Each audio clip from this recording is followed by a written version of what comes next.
오늘은 기도제단 36번째 요단강 건너는 도하에 대해서 살펴보도록 하겠습니다. 여호수아 3장 1절에서 17절입니다. 우리 지면 관계상 7절에서 10절까지만 읽겠습니다. 같이 읽읍시다. 시작. 여호와께서 여호수아에게 이르시되 내가 오늘부터 시작하여 너를 온 이스라엘의 목전에서 크게 하여 내가 모세와 함께 있었던 것 같이 너와 함께 있을 것을 그들이 알게 하리라. 너는 언약궤를 맨 제사장들에게 명령하여 이르기를 너희가 요단 물가에 이르거든 요단에 들어서라 하라. 여호수아가 이스라엘 자손에게 이르되 이리 와서 너희 하나님 여호와의 말씀을 들으라 하고 또 말하되 살아계신 하나님이 너희 가운데 계시사 가나안 족속과 헷 족속과 히 족속과 브리스 족속과 기르가스 족속과 아모리 족속과 여부스 족속을 너희 앞에서 반드시 쫓아내실 줄을 이것으로써 너희가 알리라. 아멘. 아멘. 기도재단의 개념으로 우리가 지금 각 성경을 창세기부터 다시 하나하나씩 좀 보고 있습니다. 그러면서 이제 성경이 다시 이제 기도재단의 관점으로 이렇게 보여지게 되는데, 제가 여태까지 여러 가지 관점으로 성경을 보는 것에 대해서 많이 훈련한 적이 있습니다. 신학교에서는 지금도 옛날이나 지금이나 똑같이 구속사적 관점으로 봐야 된다. 구원이라는 그 관점으로 봐야 된다는 것이 저희 교단의 기본적 입장이죠. 그러다가 다른 책들을 통해서 보면서 여러 가지 관점이 있는데 성경이 짝이 있고 큰 흐름의 관점이 있습니다. 그 중에 이제 제가 많이 배웠던 것은 하나님 나라의 관점, 하나님 나라의 관점으로 봐야 된다라는 것입니다. 그것도 굉장히 큰 도움이 되고, 저에게 있어서는 그래서 이제 하나님 나라 관점으로 성경과 이 세상과 신학의 전반적을 보는 것이 굉장히 유익했습니다. 굉장히 이렇게 시각도 넓어지게 되어지고, 하나님께서 이 땅에 뭘 해야 되는지 기독교 세계관의 관점들을 가지고 보게 되는 거죠. 이번에 기도재단의 관점을 놓고 볼 때 굉장히 실제적이고 구체적인 하나님의 지시사항들을 보게 되어집니다. 특별히 오늘도 그런데 여러분, 이런 말씀들이 우리에게 얼마나 큰, 저에게도 여러분에게도 큰 도움과 아주 실제적인 이런 지침이 되는지 모르겠습니다. 우리가 요단강을 건너서 가나안 땅에 들어간다는 것이 무엇을 의미하는지를 우리는 이제 좀 구체적으로 실제적으로 알 필요성이 있습니다. 이것을 알기 전에 먼저 갖고 있었던 전제가 있었는데, 그것은 3장 7절입니다. 같이 읽어봅시다. 시작. 여호와께서 여호수아에게 이르시되 내가 오늘부터 시작하여 너를 온 이스라엘의 목전에서 크게 하여 내가 모세와 함께 있었던 것 같이 너와 함께 있을 것을 그들이 알게 하리라. 아멘. 여호수아에게 가나안 땅에 들어가라. 그러면서 모세와 함께 있었던 같이 여호수아 너와도 함께 있을 것을 그들이 알게 하리라. 하나님께서 여호수아에게 약속해주고 있습니다. 모세와 함께 했던 것처럼 이제 여호수아에게도 함께 한다는 것이에요. 그 얘기는 여호수아와 함께 했던 것처럼 우리와도 함께 하신다는 거죠. 여러분, 이것이 이제 요단강을 건너면서 실제적으로 줬던 것이지만, 그러나 1장 5절에 보면 하나님이 이미 여호수아와 언약했던 내용이라는 것을 알 수 있습니다. 5절 봅시다. 시작. 내 평생에 너를 능히 대적할 자가 없으리니 내가 모세와 함께 있었던 것 같이 너와 함께 있을 것임이니라. 내가 너를 떠나지 아니하며 버리지 아니하리니. 아멘. 아멘. 여호수아 1장 눈의 아들 여호수아에게 모세가 죽은 후에 하나님이 말씀하셨던 내용이 서론에 딱 나옵니다. 그때 하나님께서 여호수아에게 말씀하셨던 것, 내가 모세와 함께 있었던 것 같이 너와 함께 할 것이다. 구체적으로 하나님이 말씀하는 것입니다.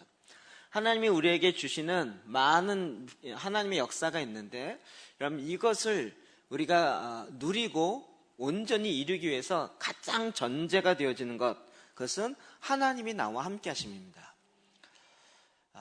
하나님이 나와 함께 하심. 저의 본론이지만 미리 말씀을 드리면, 우리는 여태까지 애굽과 광야와 가나안이라는 이 세 가지를 가지고 우리식으로 많이 해석을 했었습니다. 애굽은 세상이고, 광야는 훈련받는 장소고, 가나안은 뭡니까? 가나안은 뭐였습니까? 뭐였는지 잘 모르죠. 제가 어렸을 때부터 들었고 지금도 찬송가에 있는 것은 요단강 건너가 만나리, 요단강 건너가 만나리.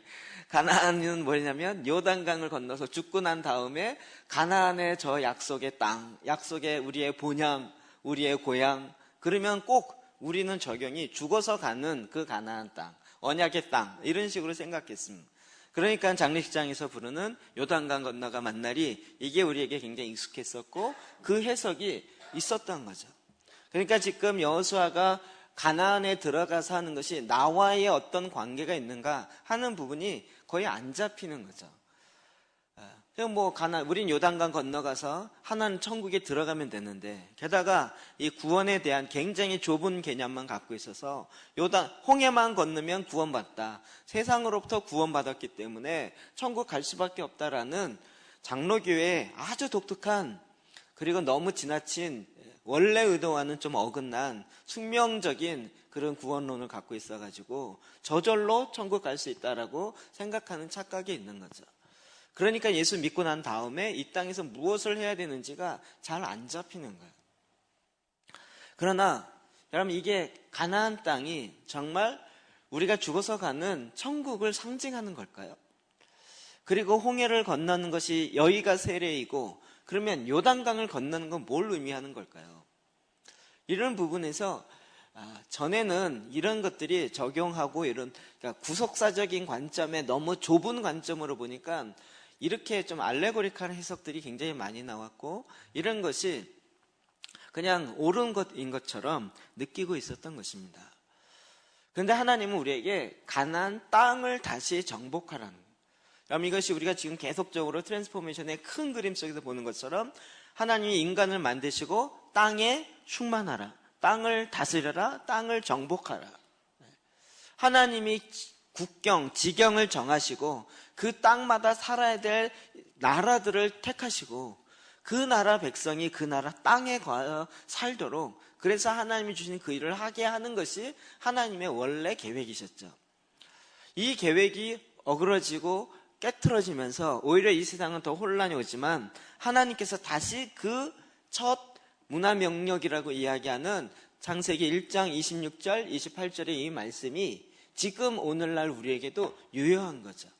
저와 여러분이 이 땅에서 다시 하나님께서 우리에게 이 땅을 경작하고 이 땅을 다스려야 하는 인간의 본질 가운데 주어진 그 명령이 회복되는 것이죠. 그러하기 때문에 이 가나안 땅에 들어가서 가나안의 하나님의 언약의 이 땅을 다시 회복하고 다시 차지하고 그 땅을 경작하는 것은 우리의 궁극적인 목적과 같습니다. 그리고 이 가나안에 있는 부족들이 결국 각 영역이고 우리 각자가 차지해야 할 것입니다. 저는 이제 부해이동에 대해서 이야기를 많이 들으면서 이게 한국에 부해이동이 들어오긴 했지만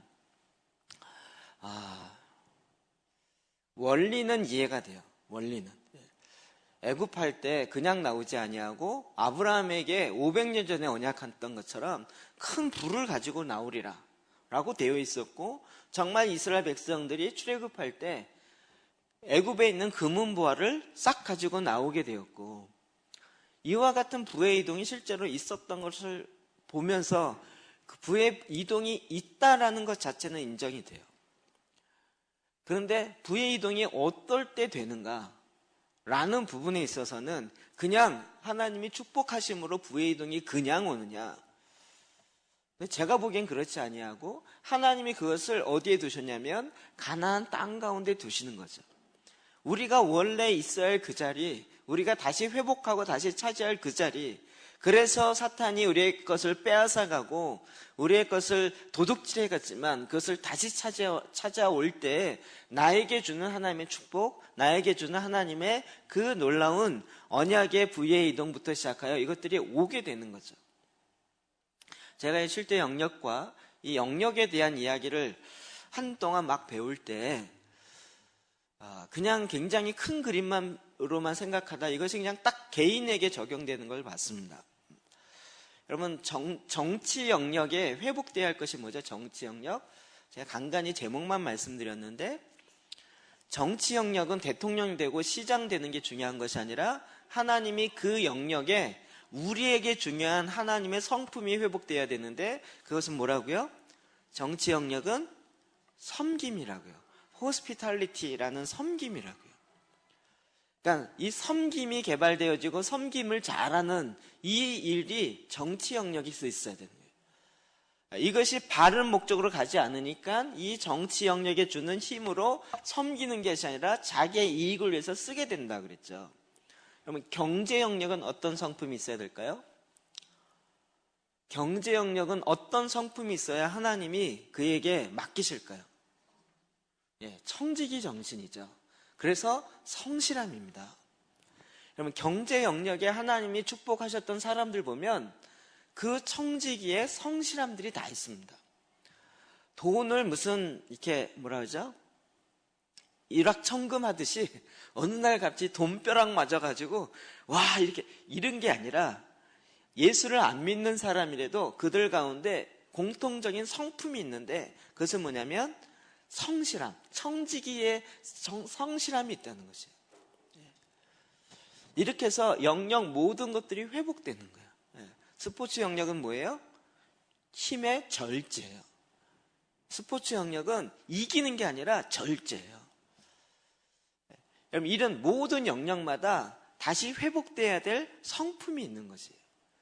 그 성품이 회복되어질 때 하나님께서 예비하신 그 축복이 그 영역을 통하여 우리에게 들어오는 거라고요.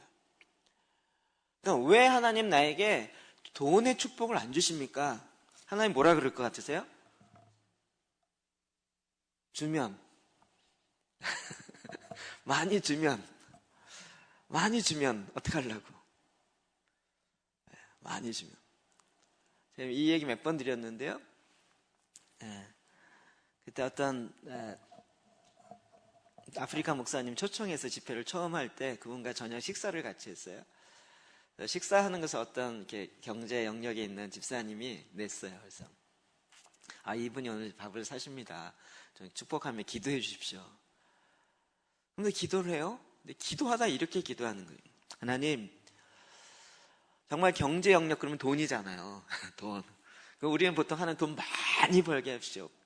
갑절로 돈 받게 뭐 이런 식으로 기도하는데 그분이 그렇게 기도 안 했어요. 뭐라고 했냐면 하나님도 경제 영역에 있는 사람에게 돈을 줘야 할지 안 줘야 될지 하나님도 고민이신데 여태까지 너무나도 많은 경제 영역 사람들이 주님이 한 번만 베풀어 주시면 내가 정말 이러다가 하나님 축복해 줬더니 회사가 너무 바빠서 나중에는 하나님을 까먹어요. 나중엔 주일날도 주님 앞에 나와 예배를 못 드려요. 일이 너무 바쁘고 하는 사업이 너무 벙창하니까 공장이 하나였다가 두 개였다가 막 3개, 4개 돼버리니까 이거 돌보느라고 하나님하고 이제 점점 빠이빠이 되는 거예요. 그래서 요즘은 하나님도 고민이신 거예요. 이거를 주면 오히려 줬다가 결과가 안 좋은 일이 너무 많은 거예요. 무슨 얘기인지 이해되시죠? 그래서 성실함이 요구되는 거예요. 우리가 지금 가나안 땅을 정복한다 이 얘기는 우리 삶에 하나님의 성품으로 이 땅에서 땅을 다스리고 정복하고 땅에 충만하기 위해서 우리가 이 영역을 하나씩 다시 회복시켜야 될 책임이 저와 여러분 모두에게 다 있어요. 나는 경제인이다 그런 얘기 말고요. 경제인이냐 아니냐 이게 아니라 우리 모두는 다 돈을 갖고 쓰잖아요. 자기 주머니 경제부터 시작하여 가정의 경제까지 누구나 다 이 안에 있잖아요. 이게 개인으로부터 시작하여 이제 점차 발전하면 나중에 사업과 나중에는 국가 영역까지 점점 발전하게 되는 거죠. 그렇기 때문에 우리가 이 가나안 땅을 정복한다는 것은 그냥 역사적인 한 사건으로 끝나는 것이 아니라 오늘 저와 여러분에게 어떻게 이 영역을 접근해서 이 영역 가운데 하나님 나라가 오게 할 것인가 하는 구체적인 실제를 우리에게 보여준다고요. 여러분 그렇게 믿으십니까? 이 치열한 전쟁 가운데 있다라는 이 우리의 현실 인식을 하고 이 말씀을 보면 말씀이 정말 살아있어요. 이게 그냥 여호수아 이야기고 모세 얘기로 끝나는 것이 아니라 저와 여러분의 오늘 우리 삶의 현장에서 어떻게 살아내야 하는지를 구체적으로 알려주는 하나님의 스토리가 되는 것이에요. 그래서 첫 번째 뭐라고요? 하나님이 우리와 함께 있다라는 그 믿음, 그 실제 신뢰를 배워야 되는 거죠. 7절 볼까요? 시작. 17절 시작. 우리는 범사에 모세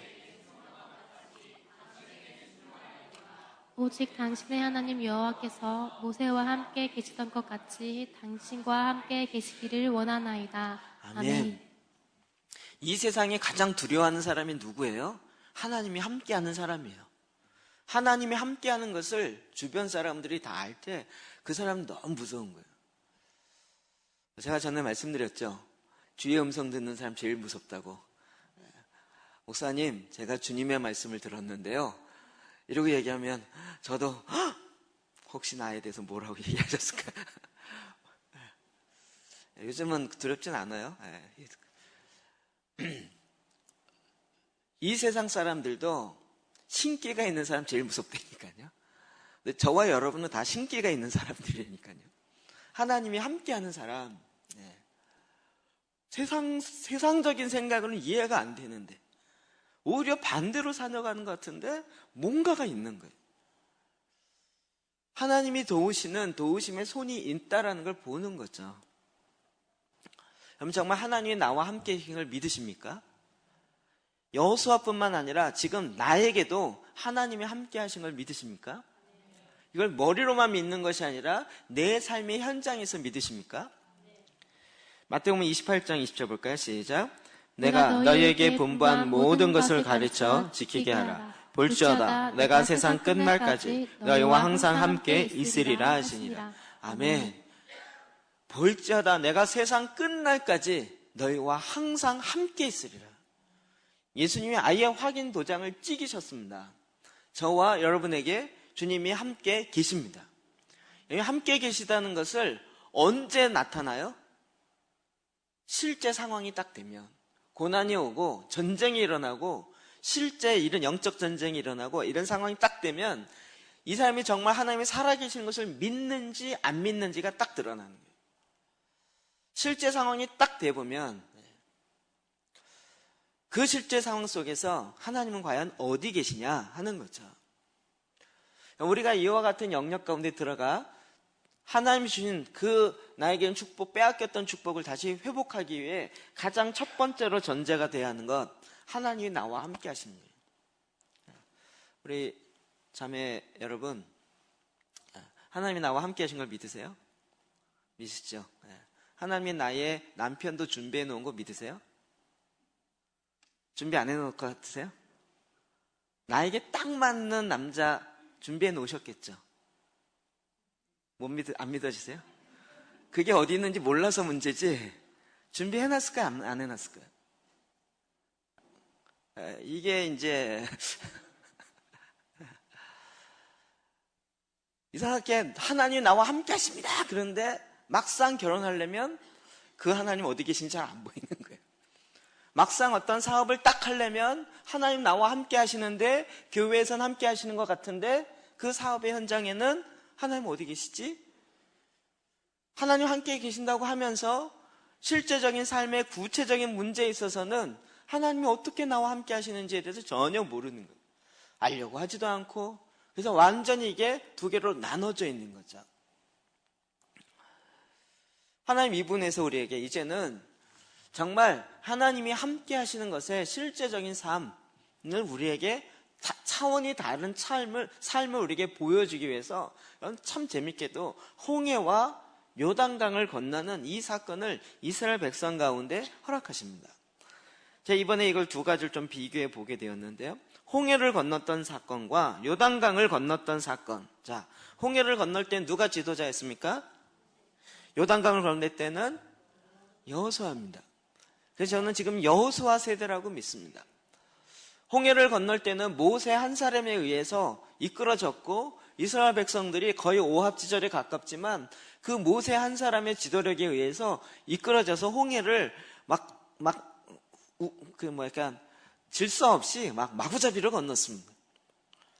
그런데 요단강을 건널 때 보면 그렇지 않습니다. 요단강을 건널 때 어떻게 건넙니까? 레위인의 제사장들이 언약궤를 메고 2000규빗을 앞에 서서 모든 사람이 보게 합니다. 규빗 그러면 어려운데 이게 한 규빗이라고요. 팔꿈치에서 여기까지. 이게 몇 센치예요 보통? 사람마다 크기마다 사이즈마다 다르지만 45cm, 이게 50cm 잡습니다. 50cm. 그러니까 2000규빗이니까 몇 cm일까요? 1km. 딱 나요. 1km. 1km 딱 떨어지는 그 거리. 그 거리 앞장서서 언약궤를 메고 가고 백성들은 그것을 보고 그 제사장이 보여지는 것에 따라서 그래서 3일 전부터 계속 이야기해요. 이제 언약궤가 제사장이 언약궤를 메고 움직이는 것을 보거든 너희가 움직일 준비를 해라. 근데 갈 때도 그냥 갔겠습니까? 광야에서 보면 가는 순서가 있죠. 12지파가 가는 순서가 있죠. 요단강을 건널 때에는 전혀 다른 차원인 걸 볼 수 있습니다. 홍해를 건널 때 어떻게 건넜습니까? 모세가 지팡이를 가리켰어요. 여호수아도 지팡이로 가리키면 요단강 갈라지는 것 그러면 좋겠죠. 근데 이제는 더 사실은 업그레이드 됐다고요. 이제는 한 사람의 지도력이 아니라 이미 갖추어져 있는 그들에 의해서 그 질서와 순서에 따라서 그리고 언약궤, 하나님의 말씀, 그리고 이스라엘 백성과 맺은 그 언약의 그 사인에 의해서 움직여지기 시작했다고요. 여리고성도 그렇고 대부분 다 언약궤가 앞장서서 갑니다. 이건 뭐 누가 봐도 뻔한 이야기죠. 뭐가 앞장서야 된다고요? 하나님의 말씀이. 홍해를 건널 때는 이스라엘 백성들이 이게 몰라요. 그러니까 모세가 가리키고 갈라지고 건너라 그러니까 건너는 거죠. 이제 우리가 이 가나안 땅을 점령하기 위해서는 하나님의 말씀이 앞장서고 그 말씀에 따라 순종하여 나아가는 이와 같은 말씀의 훈련들이 되어 있어야 한다고요.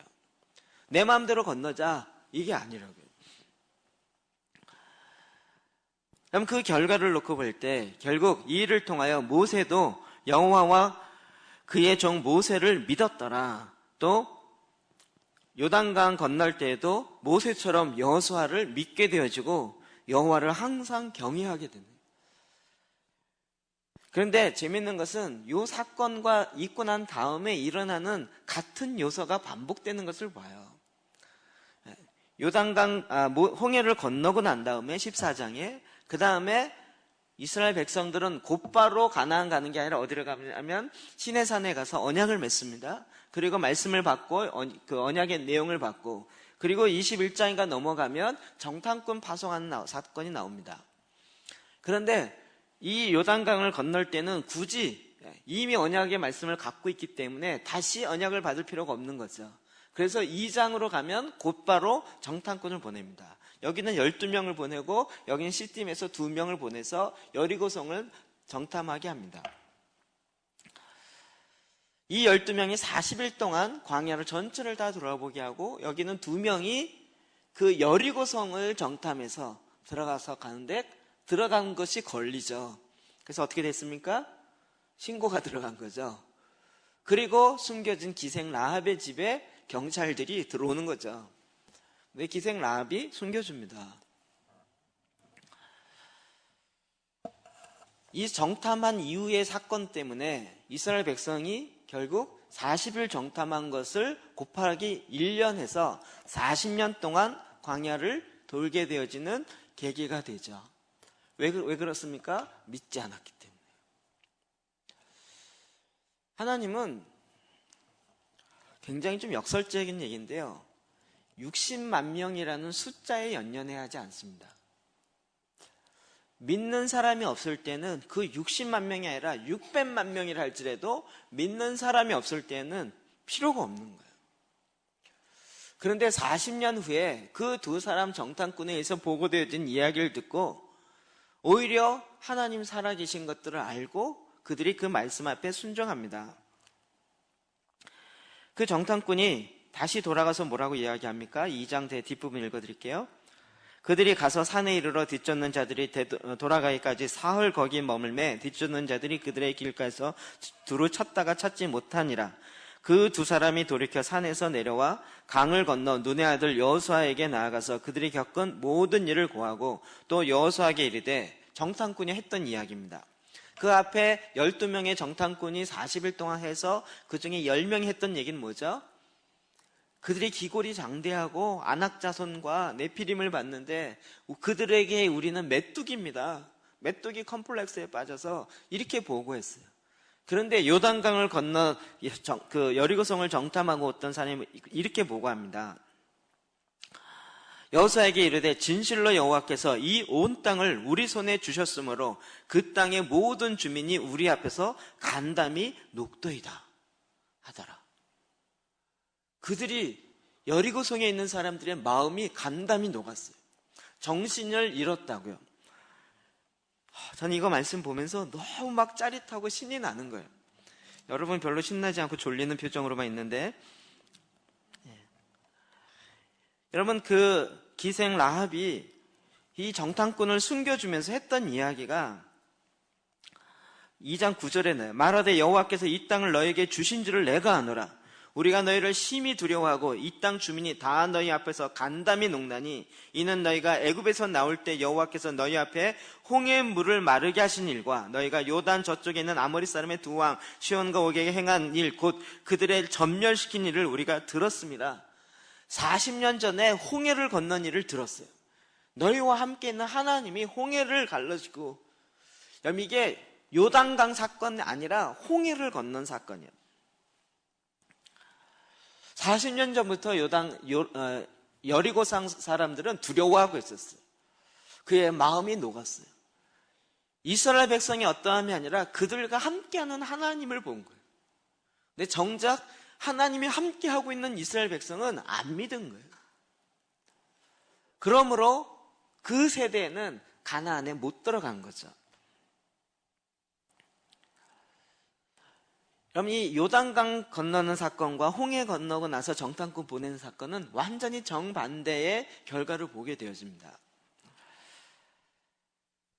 이 정탐꾼의 이야기를 듣고 나서 결국 홍해를 건너고 난 다음에 12명의 정탐꾼 이야기를 듣고 그들이 밤새 통곡했다고 성경이 기록돼요. 그리고 우리가 죽을 곳이 없어서 이 광야로 데려왔느냐, 우리는 애굽으로 다른 지도자를 세워서 돌아가겠다라고 말한 것이죠. 그리고 하나님이 모세가 책망하니까 그들이 놀라서, 그러면 우리가 전쟁하겠다, 하나님은 말씀하지도 않았는데도 그냥 무대뽀로 들어갔다가 결국 지죠. 이 말도 안 되는 일들이 일어납니다. 그런데 요단강을 건넌 사건을 보면 희한하게 건너자마자 하나님이 딱 여호수아에게 이야기하는 것이 할례를 행하라는 거예요.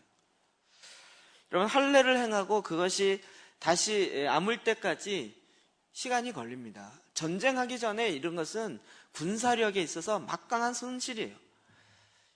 그런데 하나님이 이것을 행하라는 거예요. 왜 그럴까요? 그 다음 사건을 보면 하나님의 군대 장관이 옵니다. 제가 보기엔 아무래도 미가엘 천사장이라고 저는 생각되어집니다. 하나님의 군대 장관, 전쟁에 능한 하나님의 사자가 오는 거예요. 그 하나님의 사자가 이스라엘 백성과 함께 하려면 하나님의 언약이 성취되어지고 하나님의 말씀이 이루어져야 돼요. 그러기 위해서는 이스라엘 백성들이 출애굽하고 나서 할례받지 않은 그 세대를 하나님이 할례함으로 거룩한 백성으로 다시 표징, 사인을 회복하는 거죠. 오늘 저와 여러분이 이 가나안 땅 정복하기 위해서 있어야 할 것이 무엇이에요? 언약의 말씀을 받는 것, 그리고 그 말씀을 따라가는 것, 그리고 하나님이 우리에게 행하신 그 일을 기뻐하고 찬양하고 믿고 따르는 것, 그것뿐만 아니라 내 삶이 구별되어서 거룩한 삶을 살아가는 것. 내가 거룩한 삶을 살지 않으면서 하나님 나와 함께 하십니다, 이러면 어떻게 되겠냐고요. 우리가 오전에 본 것처럼 요한 1서 1장에 있는 것처럼 빛과 사귀면서 어둠을 행한다면 거짓말하는 것이 아니겠냐고요. 우리는 이제 정말 바로 하나님이 어떻게 일하시는지를 그때나 지금이나 동일하게 일하신다.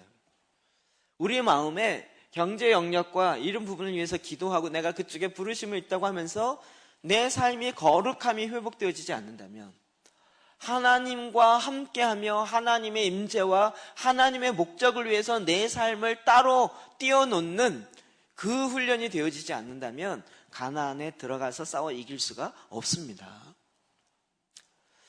우리에게 왜 말씀 기도하고 또 이런 훈련들이 하나님 계속 시켰을까요? 그냥 좋으라고요? 뭐 교회 무슨 부흥과 교회 성장을 위해서요? 그런 거라면 이렇게 안 하죠. 저도 이렇게 하는 게 얼마나 힘들고 교회 부흥이 안 될지 저도 너무나도 잘 알아요. 그냥 여러분 위로합니다. 축복합니다. 격려합니다. 하나님 잘 될 겁니다. 힘을 내세요. 힘을 내세요. 주님이 있잖아요. 이러면서 막 위로하고 격려하고, 그래서 막 교회 가면 왠지 힘이 생기고요. 근데 우리 교회는 완전히 교회 가면 주눅 들고 또 뭐 기도재단 얘기 또 하고 말씀으로 기도하라고 또 하고, 언제 나를 위해선 기도해야 되냐 말이냐. 그런데 아직까지도 안 하고 있고, 이게 힘든 거죠. 그러나 하나님께서는 하나님의 일하심에 그 전제를 딱 갖추게 하시는 거죠.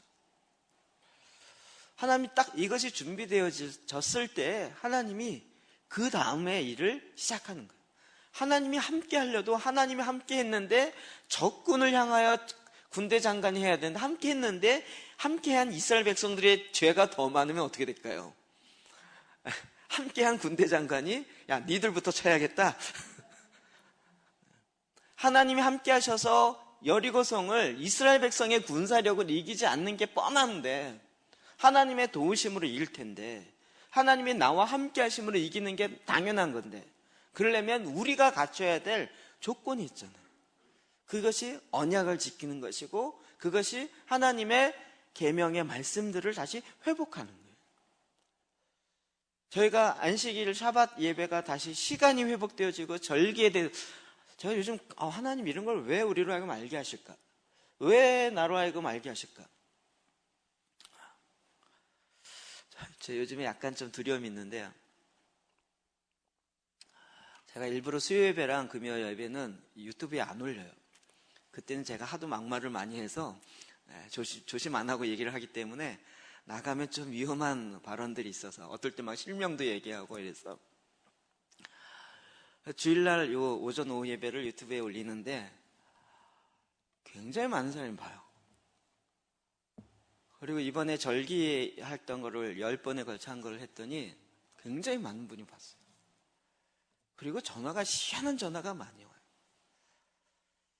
지난번에도 어떤 분이 문자가 왔어요. 목사님, 지난번에 그 보혈기도 강의를 들었는데 유튜브로 들었는데 왜 저를 꼭 해야 되는지 알려주세요. 그래서 또 이걸 어떻게 해야 되나 해서 알려주려고 나중에 제 시간 났을 때 딱 전화를 걸었어요. 굉장히 급하게 받더라고요. 이만 그러냐고 고맙다고 빨리 끊으려고 그러세요. 아이씨, 남은 애써갖고 알려줬는데 왜 그런가. 그래서 제가 끊고 나니까 딱 생각났어요. 우리 그 보혈기도 알려주신 아데프 신부님이 오는데 원하면 세미나나 우리 교회 집회로 오십시오. 문자를 보냈어요. 문자로 보내달라 해서 문자로 다시 전화를 했더니 문자로 달래요. 문자로 보냈어요. 참 가지가지 요구한다 막 속에서. 답이 뭐라고 했냐면 남편이 유튜브를 보지 말라는 금지령이 내려서 근데 저랑 통화하는 순간에 남편이 들어와서 더 이상 통화할 수 없어서 그랬어요. 죄송해요. 이렇게 왔어요. 이 여자 집사님이 마음에 갈급함이 하도 많아서 그런지 여기저기 유튜브 보면서 새롭게 깨달은 걸 가지고 남편한테 얘기했더니 남편이 유튜브 떠돌아다니는 이상한 목사 설교 듣지 마! 이래갖고 금지령을 내렸어요. 저도 그러고 싶을 때가 좀 많이 있어요. 유튜브에 정말 말이 안 되는 이런 내용도 많이 있기 때문에. 그분이 또 이 설교 유튜브로 들으면 어떡하죠? 누군지 모르니까. 그러다 보니 저희 교회 무슨 이스라엘 하는 무슨 회복하는 단체 하는 교회처럼 이렇게 아시는 분이 좀 있더라고요. 그래서 제가 이제 사실 경험에서 많이 했잖아요. 말씀으로 기도하기, 제사한 기도, 성막 기도, 이래. 근데 지금 이제 트랜스포메이션에 포커스를 딱 맞춰야 되니까 그거 외에 다른 것들은 중요하지만 저희에게 주어진 이게 첫 번째 우선순위이기 때문에 이걸 위해서는 다른 것들을 너무 부각시키지 않겠다 하는 것이 저의 마음이에요. 괜히 다른 것 때문에 샤bat 예배에 촛불을 켜야 되냐 안 켜야 되냐 이런 것 때문에 괜히 시비 걸어갖고 싸우다가 정작 중요한 트랜스포메이션 자체를 놓쳐버릴 수 있기 때문에 굳이 그거 키나 안 키나 그게 큰 문제가 아니니까. 하나님께서 이런 것들을 알게 하셨어요. 그리고 우리로 하여금 하나님은 어떻게 일하시는지 하나님의 일하심의 흐름들을 보게 한 거죠. 왜 이렇게 할까요? 왜 그렇게 할까요? 저는 그런 걸 알았다라는 것에 대한 어떤 자긍심과 우리는 알았다 쟤는 모르는데 이런 어떤 알에 대한 교만으로 가고자 함이 아니라 하나님 왜 알게 하셨을까요? 이런 거 알고 이런 것 때문에 오히려 더 오해받을 수 있는데 하나님 왜 굳이 알게 하셔서 우리로 하여금 하나님의 일하심들을 더 이렇게 좀 깨닫게 하실까요? 하나님 지금 일하시는 사인들을 보는 거죠. 우리는 분명하게 알기로는, 제가 믿기로는 지금은 광야 시대가 아니라 가나안을 정복하며 이미 들어간 시대라는 거예요. 이미 들어간 시대. 저와 여러분이 한국 교회는 이미 가나안에 들어가서 전쟁하며 싸워서 그 원래 주어졌던 하나님의 사명을 다시 데스티니를 회복하고 그것을 이루어 가야 할 세대라는 거예요. 여호수아 세대예요. 이제는 모세를 찾아야 할 시대가 아니라 여호수아와 같이 모든 사람들이 다 같이 전쟁하며 일어나가며 하나님 주신 사명들을 각자 다 감당해야 될 그 시대라는 거죠. 이게 정말 큰 패러다임의 차이죠. 이제는 여러분 그 이해가 될 거죠. 제가 처음부터 저희 교회 하면서 첫 해부터 세상으로 나가야 됩니다. 이 얘기했죠. DNA 얘기하면서 세상으로 나가야 됩니다. 그래서 저에게 어떤 몇몇 집사님들이 목사님 아직 모이지도 않았는데 어딜 나가요? 그러면서 이야기를 하셨어요. 그래서 그 얘기가 무슨 얘기인지 이제 이해되시죠? 아직도 안 되시나요?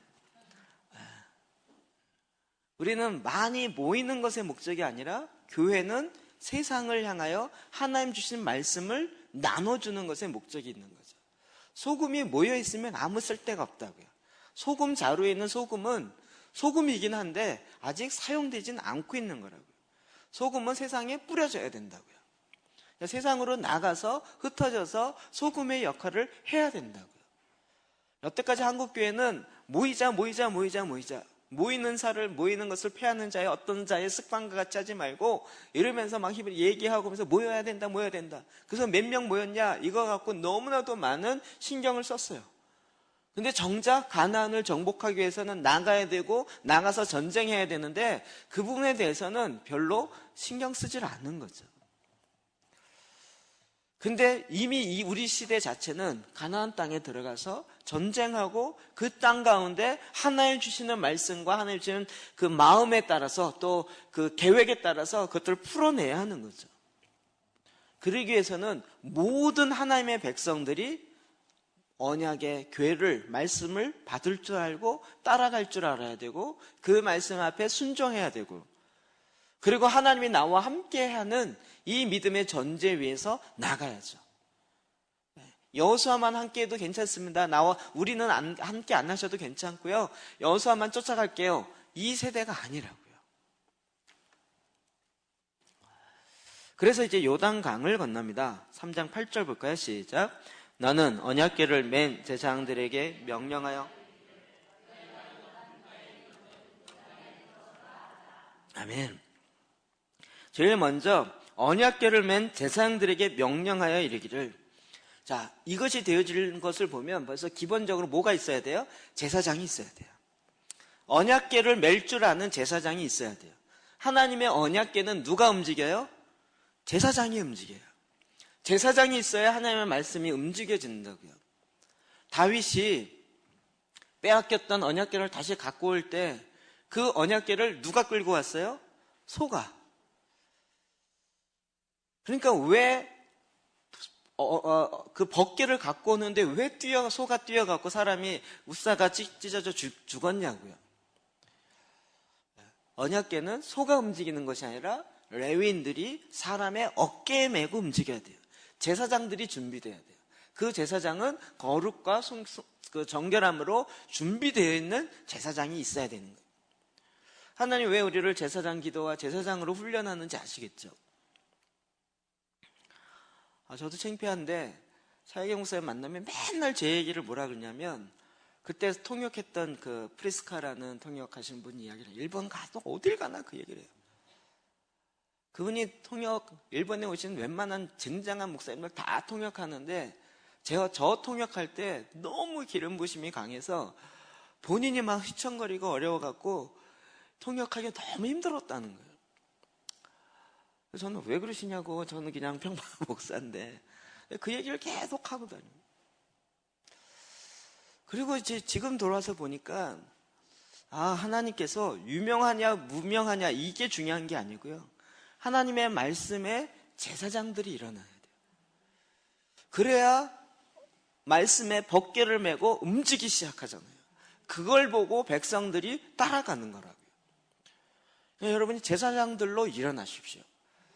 모든 영역 가운데 우리가 하나님 앞에 거룩한 제사장으로 일어나서 그 제사장이 요단 물가에 이르거든 요단에 들어서라. 그 요단강에 제사장이 먼저 들어간다고요. 군인이 먼저 들어가는 게 아니라 제사장이 먼저 들어간다고요. 자, 이 요단을 건너란 얘기가 이때만이 아니라 원래 처음부터 주어졌던 얘기예요. 1장 2절 볼까요? 시작. 이제 너는 이 모든 백성과 더불어 일어나 이 요단을 건너 내가 그들 곧 이스라엘 자손에게 주는 그 땅으로 가라. 아멘. 일어나서 이 요단을 건너서 가라. 요단을 건너라 이 얘기를 합니다. 제가 요단강이 주는 정말 의미가 뭔가를 해서 어젯밤에 계속 찾았는데 별 의미가 없어요. 요단강 건너고 만날이 이것 때문에 천국이 아닌데 그러면 요단강을 뭘로 해석해야 될 것인가? 그 영적 의미는 뭘까? 이거 막 해석해봤는데 못 찾겠어요. 제일 많이 나오는 건 사복음서에 나오는데 3장 13절 볼까요? 시작. 이때 예수께서 갈릴리로부터 요단강에 이르러 세례를 받으라 하신대. 아멘. 세례 요한이 세례를 어디서 줬어요? 요단강에서요. 예수님이 세례를 어디서 받았어요? 요단강에서요. 나만 장군이 문둥병이 걸려가지고 찾아왔어요, 선지자를. 그래서 어디에 가서 7번 씻으라 그랬어요? 요단강에서요. 성경에 많은 사건들이 요단강과 관련되어 있어요. 그 요단강을 건너라는 거예요. 근데 이 건너는 사건을 사람의 생각에, 우리는 그냥 초자연적인 거 말고 일반적으로 우기가 되고 건기가 될 텐데, 건기가 되면 물이 마르니까, 물이 마르면 요단강이 1m에서 많아야 3m밖에 안 된대요, 깊이가. 근데 우기가 되면 이 비가 많이 오면서 우리나라 장마철 되어지면 폭이 1.6km가 된다는 거예요. 폭만. 그러니까 이 강은요, 굉장히 이게 줄어졌다가 확 늘어났다 이렇게 되는 거예요. 그러면 그냥 우리는 편하게 생각하기를 우기 때 건너지 말고 건기 때 내가 비를 한 달 안 내릴 테니 그 요단강이 마르거든 건너라 이러면 편할 거 아니에요. 근데 그 방법을 쓰지 아니하시고 하나님께서 하나님의 방법으로 요단강을 건너게 하시는 거예요. 여러분, 이건 제가 보기에는 또 다른 차원으로 들어가게 하신다, 이 의미를 가져요. 예수님께서 언제부터 성령의 역사하심과 이런 사건이 기름 부심이 넘쳤죠? 세례를 받고 기도할 때 위에서 성령이 비둘기같이 내려오면서 그때부터 하나님의 성령의 기름 부으심이 기름 붓듯 부으셨죠. 권능과 기름 부으심이 기름 붓듯 들어갔죠. 예수 그리스도도 이 땅에 오셔서 세례를 통하여 온전한 하나님의 말씀을 말씀대로 이루고 우리의 모델이 되셨어요. 그래서 성령이 그 가운데 임하심으로 예수님도 이제는 전에와는 다른 공생애의 사역이 시작된 거죠. 제가 이렇게 아무리 생각해 봐도 우리가 하나님이 일하시는 사역에 저는 이것 때문에 굉장히 고민을 많이 했어요. 성령 관련되어서. 그래서 복음주의자들이 늘 성령 관련돼서 이야기하면 논쟁의 가장 큰 논쟁에 있는 두 사람은 로이드 존스와 존 스토트예요. 둘 다 복음주의 라인의 확실한 목회자여 신학자이잖아요. 아시나요? 로이드 존스 목사님? 존 스토트 목사님 얘기는 아시나요? 로이드 존스 목사님은 뭐 전 세계가 인정하는 뭐 의사 출신이고 의사였고 그리고 부흥을 경험함이 근데 둘 다 사실은 우리나라는 다 목사로 알고 있지만 성공의 목사잖아요. 한 분은 로우 처치고 한 분은 하이 처치고요. 성공회는 그 평민들이 믿는 성공회와 약간 귀족들이 믿는 성공회 둘로 나눠져 있어요. 그래서 평민들이 믿는 성공회를 로우 처치라 그리고 그 귀족들이 믿는 걸 하이 처치라 그래요. 그래서 존 스토트 목사님은 이 하이 처치의 목사고요. 로이 존스 목사님은 로우 처치의 목사예요. 아시나요? 존 스토트 목사 한국에 2번 왔어요. 2번 왔을 때마다 저희 단체랑 관계에 있어서 저희가 호스트하고 저희가 다 했어요. 그때 이분이 주일날 되니까 교회를 가셔야 된대요. 뭐 당연히 가셔야죠. 그런데 저희는 여의도 순복음교회나 어디 큰 교회 가실 줄 알았어요. 그랬더니 성공회를 가시겠다는 거예요. 왜 거길 가지? 아차, 이분이 성공회 목사님이지. 우리로 얘기하면 목사지만 정확히 얘기하면 성공회 신부인 거죠. 성공회 역사는 아시죠? 영국의 성공회, 이것도 시간 다 끝났는데. 곁길로 세지 맙시다. 제가 세지 않으면 되죠. 두 분의 싸움이 무엇이냐면 성령의 세례와 성령의 내주하심이 한 번이냐 두 번이냐 차이예요. 성령이 임하시는데 성령이 우리가 예수 그리스도를 믿을 때 성령으로 말미암지 않고는 예수를 주라 고백할 수 없다. 그러므로 성령이 임한 사건이 바로 성령의 내주하심이고 성령의 세례고 성령의 충만이다. 이게 존 스토트의 견해고 로이드 존스는 성령의 내주하심으로 예수는 그리스도라고 고백하지만 성령의 제2차 세례가 있다. 성령 세례가 따로 있는데 이게 동시적으로 일어나기도 하고 따로 일어나기도 하고 그래서 누구든지 예수님이 물과 성령으로 거듭나지 아니하면 이 얘기는 제2차 성령 세례가 있어져야 한다. 이게 로이드 존스 목사님이에요. 복음주의 라인 안에서도 이게 엄청 싸워요. 그래서 이쪽에 있는 사람은 우리에게 물어봤을 때 뭐라고 물어보냐면 여기는 예수를 믿습니까? 구원의 확신 이렇게 질문하는데 이쪽은 뭐라고 물어봐요? 성령의 세례를 받으셨습니까? 이렇게 물어봐요. 여러분 성령의 세례를 받으셨나요? 이런 질문은 별로 안 받아보셨죠? 성령의 세례를 통하여 2차 그것을 통하여 하나님이 새로운 차원으로 들어가게 하시고 성령의 내 주권을 내어드리면서 요단강을 건넌 것 같은 다른 차원으로 들어간다는 거예요. 의미는 이래요. 근데 이 두 가지가 이 두 분의 논쟁이 끊임없이 지금까지 와요. 저는 이제 로이드 존스보다는 존 스토트를 좋아했기 때문에 이쪽 입장이었어요. 이 얘기 졸리죠? 저는 신나는데. 그런데 이 요단강을 건너는 사건들 보면서 제가 지금의 사역적 경험을 통해서 볼 때 성경적 근거보다는 사역적 근거를 통해서 볼 때 저 자신의 변화도 그렇고 대부분의 사람들이 하나님의 은혜를 힘입을 뿐만 아니라 삶이 예수 그리스도로 말미암아 확 변화되어지면서 변화되어지는 삶을 살게 되는 사람들을 봐요. 그런 사람들 보면 로이드 존스 견해가 훨씬 맞는 것 같아요. 성령의 2차 세례가 있어요. 성령의 세례. 마치 요단강을 건너서 제2의 새로운 삶으로 딱 들어가서 광야에서 훈련받는 삶이 아닌 이제 하나님이 우리에게 명령하신 그것을 향하여 훈련이 끝나고 실전에 배치되어서 실전의 삶을 살아가는 이 일들을 봐요. 고린도후서 5장 17절 봅시다. 시작. 그런즉 누구든지 그리스도 안에 있으면 새로운 피조물이라 이전 것은 지나갔으니 보라 새 것이 되었도다. 아멘. 그리스도 안에 있으면 새로운 피조물이에요. 예수 그리스도. 그래서 이전 것은 지나가고 새 것이 되었어요. 우리가 광야에서 혹은 애굽에서 어떠한 꿈이냐 어떠한 비전이냐 아무 상관없다고요. 우리가 예수 그리스도 안에서 새로운 피조물이에요. 제가 전에도 이야기했지만 여러분이 아무리 예수 그리스도 없을 때 아무리 좋은 생각, 거룩한 생각을 했다 하더라도 내가 한번 제사장 돼볼까? 뭐 이런 생각 해보신 적 있냐고요. 예수 안 믿는 사람들이 나 한번 거룩한 제사장 같은 거 좀 해볼까? 이런 생각을 사람이 어떻게 할 수 있겠냐고요. 하나님께서 우리를 새롭게 창조하셔서 우리로 하여금 완전히 없었던 새로운 피조물, 예수 그리스도로 말미암아 이제 말씀으로 살아요.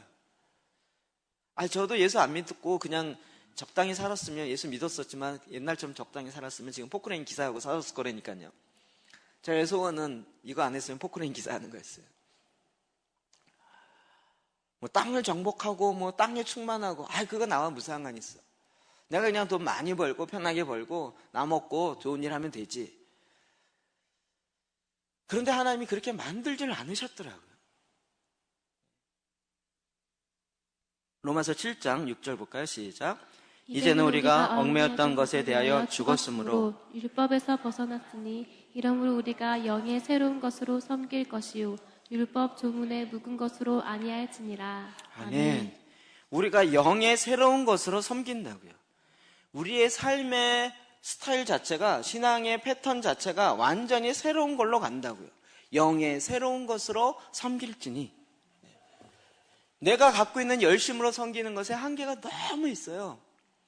그런데 하나님의 영의 새로운 것으로 섬길 때, 율법의 조문으로 묵은 것으로 하지 아니할 때, 무엇이 옳으냐 무엇이 틀리냐 이거 갖고 싸우지 아니하고 하나님이 주시는 새로운 영의 인도함을 받으며 그것을 따라갈 때 하나님께서 새 일들을 우리에게 행하신다. 제가 왜 지금 부산 가는 일을 자꾸 이야기하냐면, 실상을 얘기하면 거기도 회비를 제가 하긴 10만 원을 받았어요. 6명이 조장으로 내려가요. 원래 7명 내려가다 1명 안 내려가시고 6명이 내려가요. 그 중에 한 분은 비행기를 타고 매주 내려가요. 비행기 한 번 타고 갔다 오는데 6만 5천 원씩 해서 13만 원이에요. 처음에는 그분들이 오시는 분 교통비를 주시겠다는 거예요. 그래서 교통비도 딱 가서 수원 서성교에서 차를 3대가 되고 완전히 우리 007 작전해갖고 그리고 차를 3대를 놓고 거기서 한 대로 자기 승합차를 타고 그 차를 타고 가요.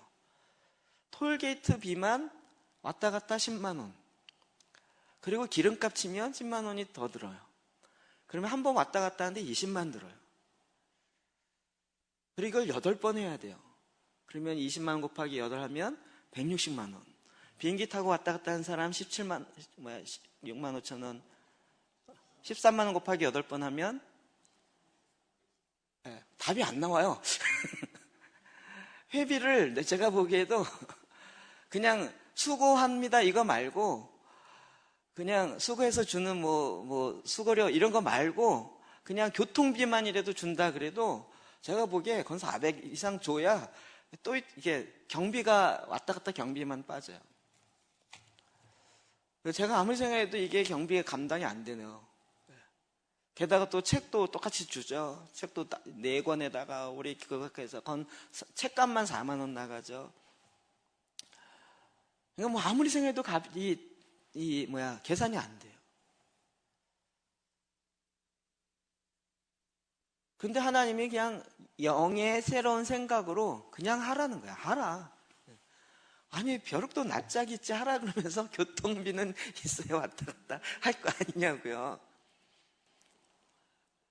근데 아무리 계산해봐도 처음에는 오시는 분 한 분당 10만 원씩 해서 수고비를 드리겠대요. 한 주에 10만 원이에요? 8번에 10만 원이에요? 그랬더니 8번에 10만 원이래요.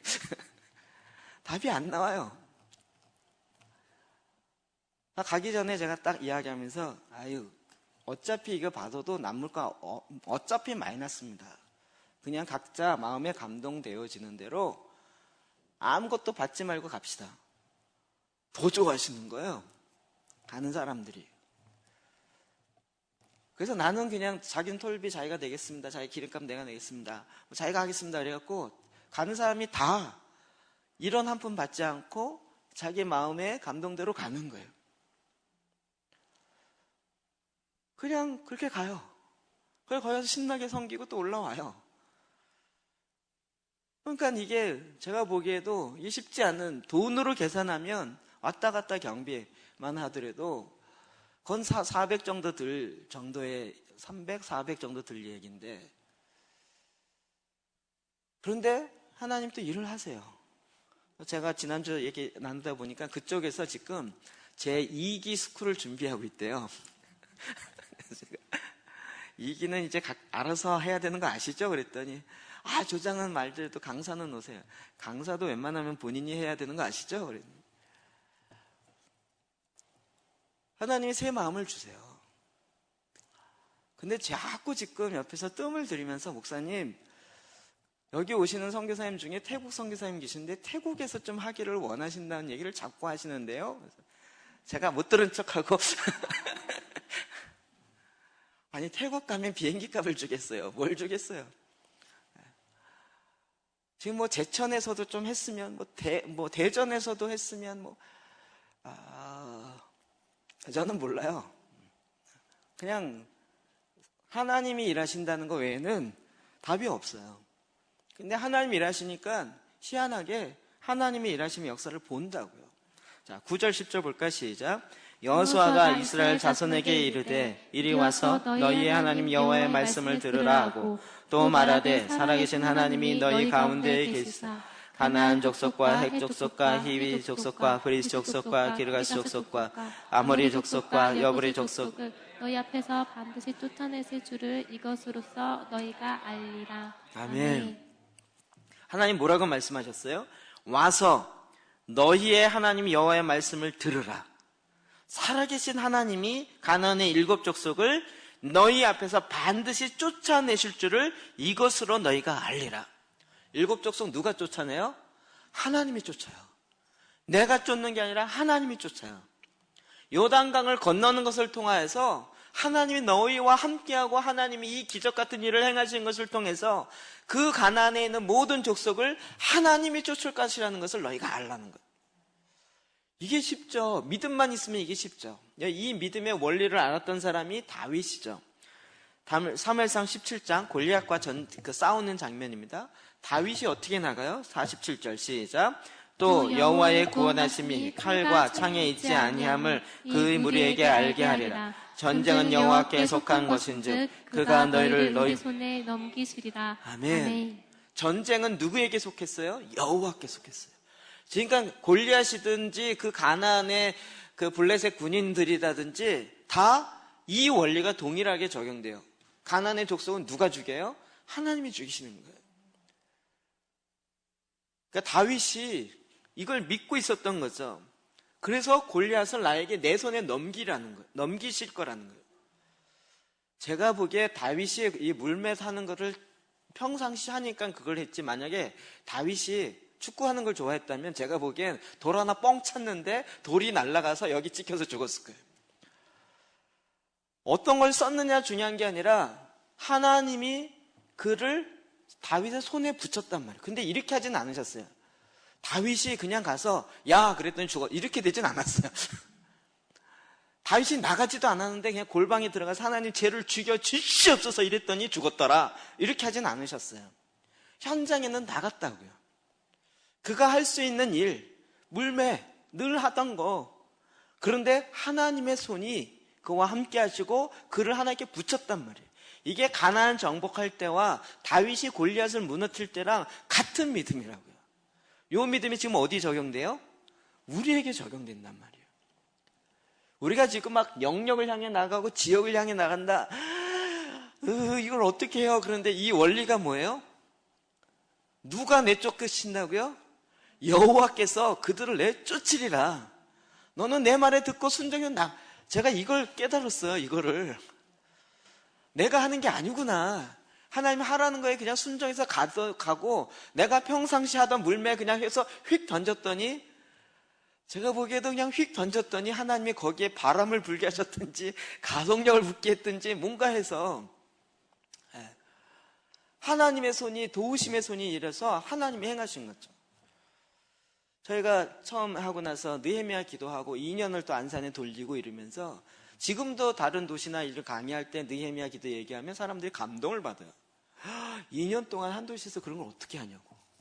어떻게 했어요? 몰라요. 하나님이 하셨어요.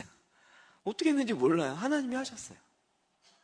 우리의 입술의 고백은 하나님이 했다라는 것 외에는 할 말이 없어요. 하나님이 하신다고요. 그러면 이 일도 우리가 영역을 정복하고 트랜스포메이션하고 이건 누가 하세요? 하나님이 하시겠다는 거예요. 너희는 이 믿음을 갖고, 이 전쟁은 너에게 속한 게 아니라 내게 속하는 거예요. 하나님이 이 일을 우리를 통해서 하겠다라고 말씀하셨다고요. 고린도전서 1장 27절 28절 시작. 하나님께서 세상에 미련한 것들을 택하사 지혜 있는 자들을 부끄럽게 하려 하시고 세상에 약한 것들을 택하사 강한 것들을 부끄럽게 하려 하시며 하나님께서 세상에 천한 것들과 멸시받는 것들과 없는 것들을 택하사 있는 것들을 폐하려 하시나니. 아멘. 하나님의 일하심의 주특기세요. 제가 몇 번 이야기 드렸죠. 하나님 어떻게 일하신다고요?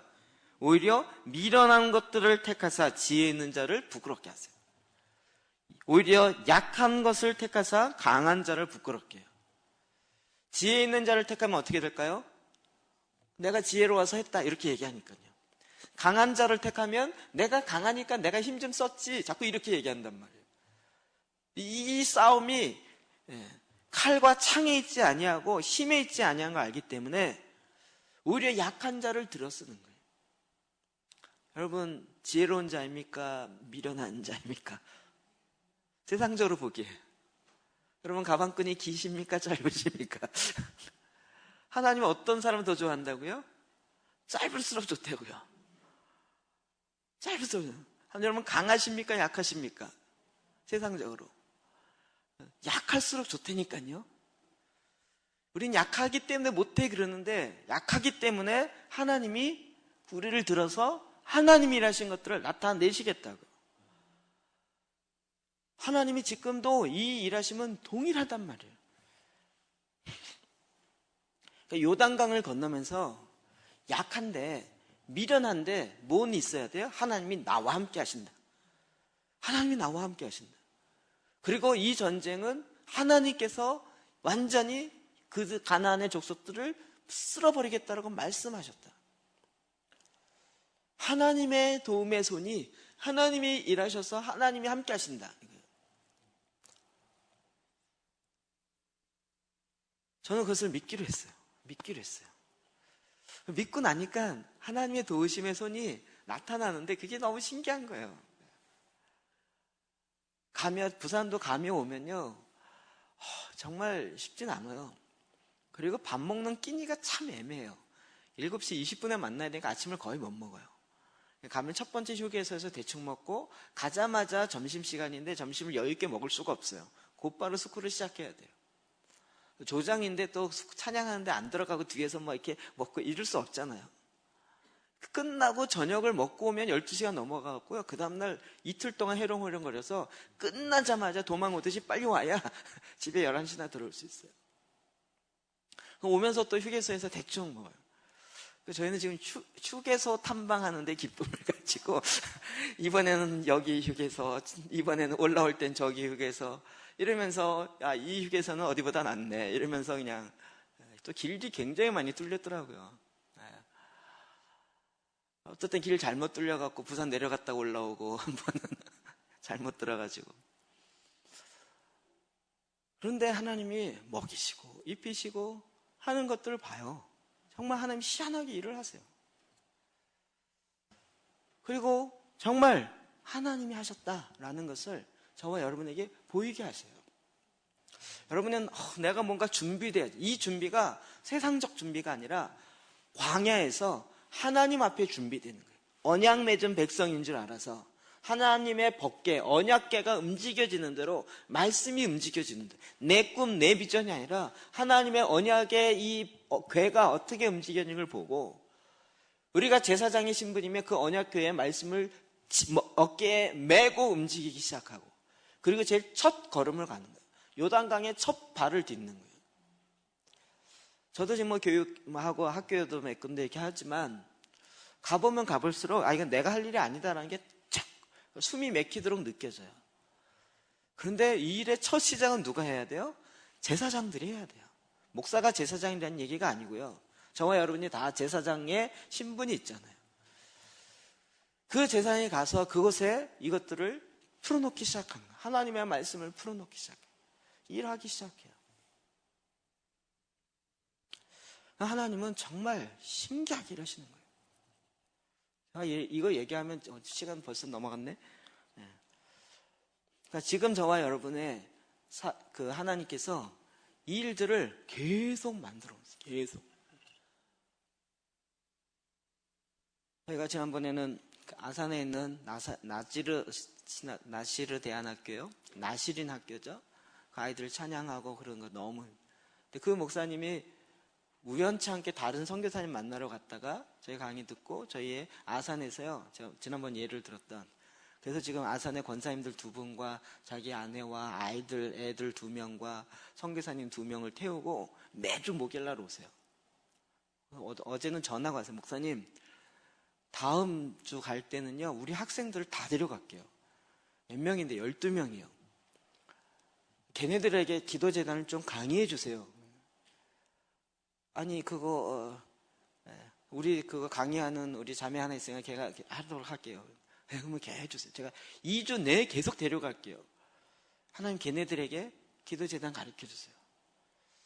제가 뭐 어떤 사인을 보냐면 거기 내려가서 할 생각하니까 마음이 좀 여러 가지로 어려운 거예요. 근데 하나님이 또 이렇게 붙이세요. 사람들 붙이세요. 여러분 거기 12명 많아야 16명 정도 되는 학생인데요. 얘네들 얼마나 유명하냐면요. 거기 왔던 강사들 지용은, 크리스트킴, 하여튼 나름대로 지금 열심히 이렇게 한국 내에서 유명 강사로 뜨는 사람이 거기 다 주강사들이에요. 그 학교가 보면서 야, 이 학교 너무 괜찮다, 너무 좋다 이러면서 한국만 오면 가서 무조건 강의해요. 지난번에도 전화 왔어요. 지영 목사님이. 제가 여기 와서 목사님 이야기했더니 이미 아시던데요? 그러면서 허허허 이거 바꿔주는데 최영기 목사님 바꿔주더라고요. 그러면 뭐 계속 같은 이야기가 계속 돼요. 하나님 일하시는 것을 저는 현장에서 너무 많이 봐요. 제가 탁월한 것도 아니고 미련하고 연약하고 부족한데 하나님이 일하셔요. 그리고 이게 말씀의 원리잖아요. 쉽죠? 쉽죠? 쉽죠? 기생 라합 같은 믿음만 있어도 돼요. 오히려 세상은 지금 마음이 간담이 녹았다고요. 세상 사람들은 하나님이 너희와 함께하는 것 때문에 깜짝 놀라고 정신이 혼미해지고 지금 어떻게 해야 될지 모르고 있다고요. 아예 거꾸로 보기 시작했어요.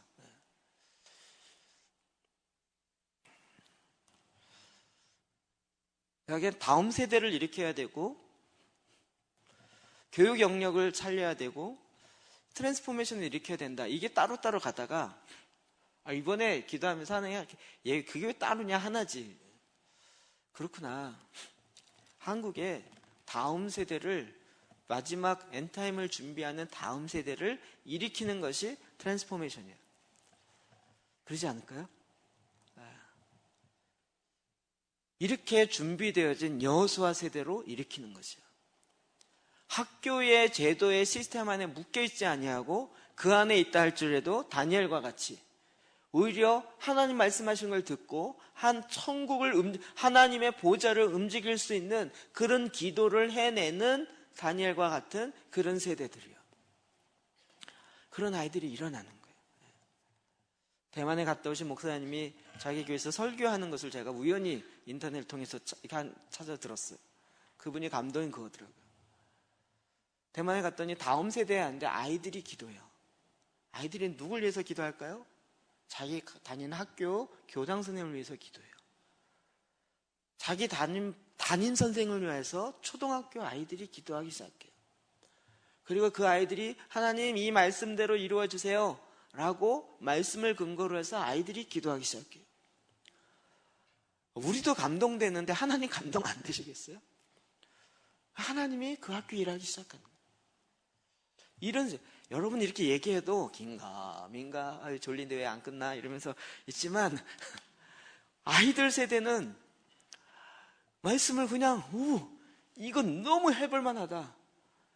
그걸 일으키는 것이 우리에게 있어 가장 급선무라고요. 그리고 하나님은 그 일에 저와 여러분을 더 계속 사용하실 줄 믿습니다. 여러분 이걸 어떻게 하는지 이 여호수아의 사건들을 통하여서 여호수아 서에 있는 가나안 땅을 정복하는 이 사건들을 통하여 저와 여러분 가운데 알려주십니다. 이 말씀 잡고 우리가 주님께서 지금 우리가 여기에서 하나님의 마음에 있는 하나님의 생각과 하나님의 뜻을 펼쳐야 하는 교회된 저와 여러분이 이와 같은 이 역사하심들을 감당하시기를 주의 이름으로 축복합니다.